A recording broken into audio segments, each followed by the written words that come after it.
እንዴት ናችሁ? እንዴት የተከበራችሁ የመቅደስ ህልመኛዋ ቤተሰቦች አዳዲሶች ዌልካም፣ እንኳን ደህና መጣችሁ። ነባሮች እንኳን ደህና ቆያችሁኝ። እንዴት ናችሁ? እኔ ጋር ሰላም ነኝ። እንግዲህ ዛሬም ገራሚና አስተማሪ የሆነ አሪፍ የሆነ ቪዲዮ ይዤ መጥቻለሁኝ። እንግዲህ ቻናሌ ሰብስክራይብ በማድረግ ጀምሮ እንዲሁም ደግሞ ሼር በማድረግ ለብዙ ሰዎች እንዲደርስ ገራሚ የሆነ ምክር ስለሆነ እኔ የተጠቀምኩበት እኔ ያለፍኩበትን ሼር ስለማደርጋችሁ ለብዙዎች እንዲደርስ ብዙዎች በእኔ መንገድ ውስጥ እያለፉ ስለሚገኙ ኦልሬዲ እኔም እያለፍኩ ነው። ገና ግን ያለፍኳቸው ትናንሽ ነገሮች አሉ። እነሱን እንዴት አለፍኳቸው የሚል ሼር አደርጋችኋለሁ ማለት ነው። በመጀመሪያ ደረጃ ጥያቄ አለኝ። ከራሳችሁ ጋር ሆናችሁ ራሳችሁን በመስታወት ስታዩት ምን ይሰማችኋል? ስለ ራሳችሁ ያላችሁት አመለካከት እንዴት ነው? በተለይ እንደኔ በስደት ላይ የምትገኙ እህቶች ለራሳችሁ ያላችሁ ቦታ ምን ያክል ነው? ምን ያክል ቦታ ትሰጣላችሁ ለራሳችሁ? እኔ ከዚህ በፊት ከትንሽ ጊዜ በፊት ኦልሬዲ አመለካከቴን ቀይሬ ራሴን መመልከት ከጀመርኩ ቅርብ ጊዜ ነው። ግን ከዛ ውስጥ በፊት ያልኖርኳቸውን በፊት ስኖርበት የነበረው ነገር በመተው ብዙ ነገሮችን አግኝቻለሁ።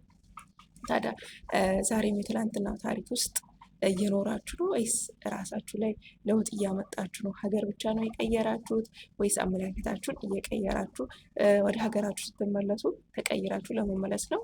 ወይስ የትላንትናው ማንነት ይዘን ትንሽ ቆይተን ወደ ሀገራችን ተመልሰን ነገም ደግሞ ብራችን ሲያልቅ ተመልሰን መሰደድ ነው የኛ ስራ? ወይስ እንዴት ነው? ምንድን ነው የኛ እጣ ፋንታ? እጣ ፋንታችንን እኛንን መወሰን የምንችለው፣ ማንም ሊወስንልን አይችልም። እኛንን የተሰደድነው፣ እኛንን ዋጋ እየከፈልን ያለ ነው። ነገም ደግሞ በህይወታችን ላይ በሚመጣው ነገር እኛንን ዋጋ የምንከፍለው።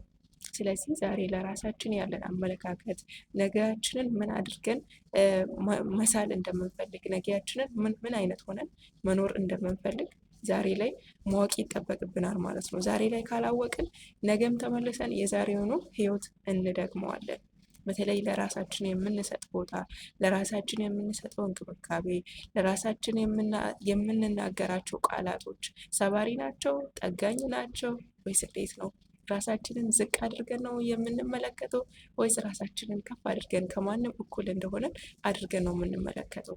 ታዲያ ይህን ሁላ ሰዎችም ዝቅ እንዲያደርጉን፣ ሰዎችም እኛ የበታችነት እንዲሰማን የሚያደርጉን እኛ ለራሳችን ባለን አመለካከት ነው። እኛ ለራሳችን ያለን አመለካከት ከፍ ያለ ከሆነ፣ እኛ ለራሳችን ያለን እይታ መልካም ከሆነ ሰዎችም ለእኛ ያላቸው እይታ መልካም ይሆናል ማለት ነው። ስለ ሰዎች መጨነቅ ትተን ስለ ራሳችን ብንጨነቅ፣ ስለ ሰዎች እይታ፣ ስለ ሰዎች አመለካከት፣ ስለ ሰዎች አስተያየት መመልከት ትተን ራሳችን መመልከት። እኔ ለብዙ ጊዜያቶች በመስታወት ፊት ቆሜ ራሴን ብዙ ማየት አልወድም ነበር። ብዙ ጊዜ መስታወትም አላይም ነበረ። ምክንያቱም ለራሴ ያለኝ አመለካከት ዝቅ ያለ ስለነበረ፣ ለራሴ የምሰጠው ቦታ ዝቅ ያለ ስለነበረ፣ ግን ከትንሽ ጊዜያቶች በኋላ በአመለካከቴ ላይ በመስራት በቃ እኔ ድንቅ እንደሆንኩ፣ ከምንም በላይ እንደሆንኩ፣ ምንም ማድረግ እንደምችል ሳስብ በቃ አሁን እኔ በመስታወት ፊት ቆሜ በጣም ብዙ ረዥም ሰዓት መስታወት አያለሁ። በፊት ያላየሁትም ዛሬ እያየሁ ነው። ትላንትና ያላየሁት ችሎታዬን ዛሬ በመስታወት ውስጥ ቆሜ እያየሁ ነው። ትላንትና ያላየሁትን ውበቴን ዛሬ ቆሜ እያየሁ ነው። ታዲያ አንቺስ ይህንን እስኪ ቆም ብለሽ ተመልከቺ። እስኪ በመስታወት ፊት ስትቆሚ ትደሰቻለሽ? ምን ይሰማሻል?